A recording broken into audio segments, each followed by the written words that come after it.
ओम पितृदेवाय नमः। साथियों नमस्कार। मैं प्रयाग न्यूज़ के लिए सूरज कुकरेती और आज एक ऐसे शख्स से रूबरू करा रहा हूँ जिन्होंने जीवन को संघर्षों से कदम बढ़ाते हुए, संघर्ष करते हुए सफलता हासिल की है और आज भी निरंतर संघर्ष को ही अपना दोस्त मानते हैं, अपना मुकाम का हमसफ़र मानते हैं। और हम बात कर रहे हैं Kailash Chand Kukreti, JP inter college के संचालक, और आज एशियन पुरस्कार से सम्मानित हुए हैं शिक्षा के क्षेत्र में उत्कृष्ट कार्यों के लिए और शिक्षा के प्रति समर्पण की भावना से काम करने के लिए। कुकरेती जी, आपका हमारे साथ जुड़ने के लिए बहुत बहुत स्वागत है। धन्यवाद। आपको अभी एक अवार्ड मिला है नेपाल में और फेसबुक पर भी काफ़ी आप जो हैं पॉपुलर हुए हैं, काफ़ी लोग। तो कुछ बताइए और इससे पहले आप अपने जीवन संघर्ष के बारे में बताएं कि आपने बेसिक शिक्षा, उसके बाद और आगे की शिक्षा, ग्रेजुएशन और ये शिक्षक की उपाधि कहाँ कहाँ से प्राप्त की है। थोड़ा सा आप अपने पारिवारिक जो पृष्ठभूमि है उसके बारे में बताएंगे। जी। मैंने बेसिक शिक्षा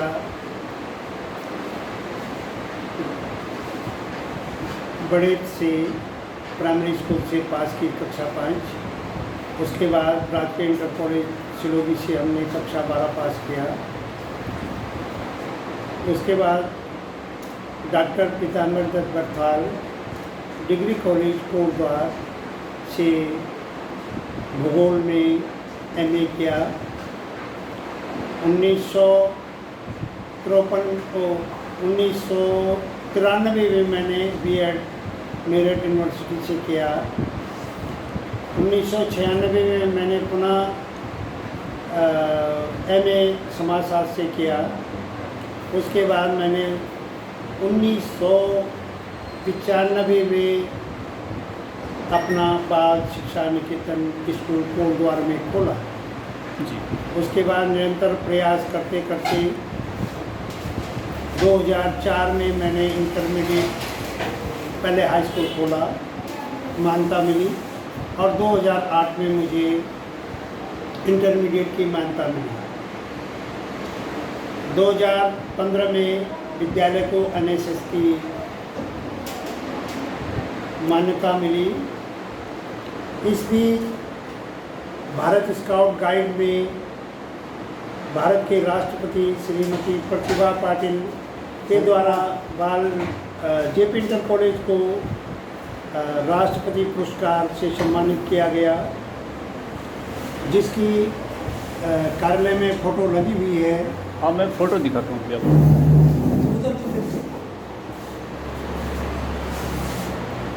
ये फ़ोटो है जेपी इंटर कॉलेज की।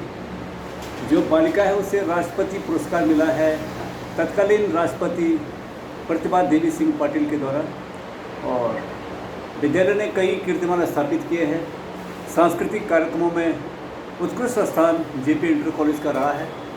और हम संचालक कुकरेती जी से बात कर रहे हैं। जी। 2011 में पहली बार उत्तराखंड के मेरठ में इंटरमीडिएट का छात्र सौरभ कंडवाल आया 5वें स्थान पे। जी। उसके बाद तो प्रत्येक वर्ष विद्यालय का उत्तराखंड के मेरिट में छात्र आते रहे, और इस वर्ष उत्तराखंड की मेरिट में 12वें स्थान पर हरीश प्रजापति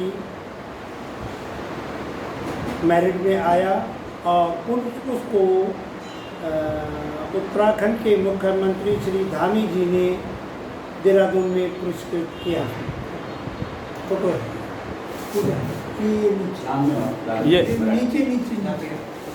अच्छा, ये जेपी इंटर कॉलेज का छात्र है जिसे मुख्यमंत्री द्वारा पुरस्कृत किया गया है, हरीश प्रजापति।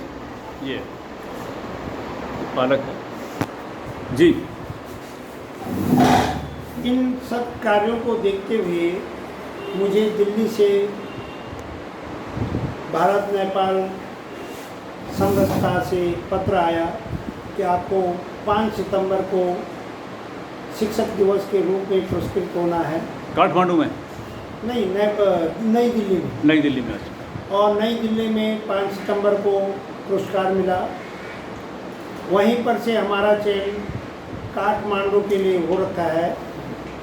28 दिसंबर से 31 दिसंबर तक हमने काठमांडू में शिक्षा के क्षेत्र में कार्य करना है। काठमांडू में। तो ये कुकृति जी ने अपनी पूरी जीवन संघर्ष की पूरी कहानी बताई है। एक साधारण स्कूल, गांव के स्कूल में प्राइमरी की शिक्षा ग्रहण करने के बाद और उसी ग्रामीण अंचल से राजकीय इंटर कॉलेज सिलोगी जो गढ़वाल है, मल्ला ढांगू पट्टी में आता है, वहाँ से इन्होंने इंटरमीडिएट की परीक्षा पास की। उसके बाद राजकीय स्नातकोत्तर महाविद्यालय कोटद्वार से भूगोल में प्रास्नातक और उसके बाद फिर समाजशास्त्र में प्रास्नातक की डिग्री हासिल की और शिक्षा के क्षेत्र में जो है आज उत्कृष्ट कार्य करते हुए।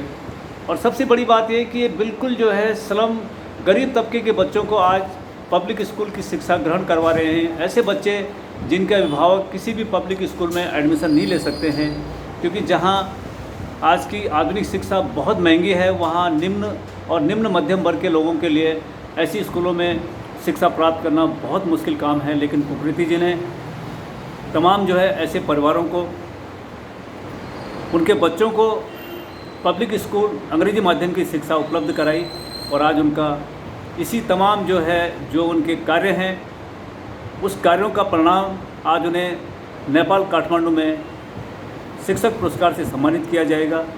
और उनके विद्यालय से तमाम बच्चों ने बहुत उत्कृष्ट श्रेणी में स्थान प्राप्त किया है, जो आज देश के विभिन्न शहरों में अपना कीर्तिमान स्थापित कर रहे हैं।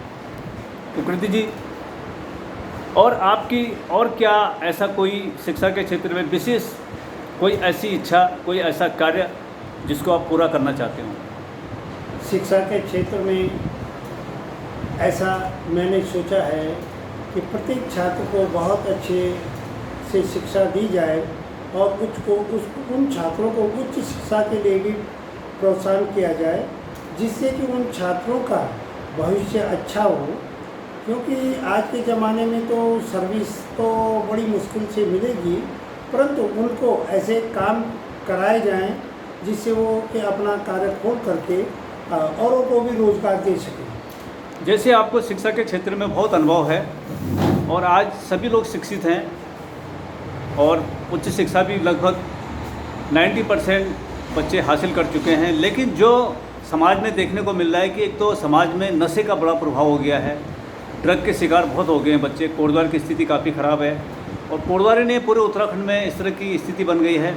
लेकिन जो शिक्षा से एक व्यवहारिकता में बदलाव होना चाहिए और जो बच्चे के अंदर एक एक्सीलेंस, जो एक बिल्कुल ही जो है जिसको हम कहते हैं कि एक बहुत इंटेलेक्चुअल जो वातावरण मिलना चाहिए बच्चे को, जो उसकी सोच होनी चाहिए, वो अभाव अभी भी बराबर है।